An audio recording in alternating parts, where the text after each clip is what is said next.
Hello friends, welcome to our channel. Today we are going to see how to grow a carrot plant from a carrot.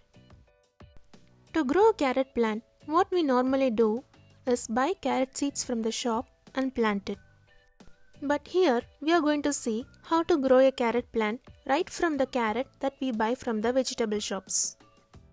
So here I have taken some carrots, and as you can see there is some sprout on the top. So I am going to cut that part away.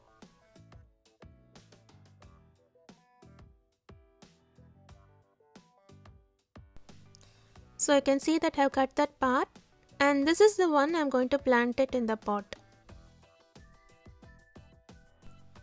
So you can dig up to 1 inch and then put that part and close it with the mud and water it regularly. That's it. Your plant will start growing. And these are the ones that I already planted. As you can see, they are growing so well.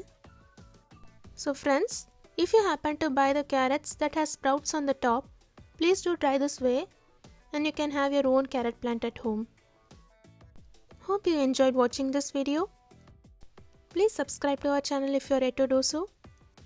And I'll be very happy to hear all your comments too. Thank you so much.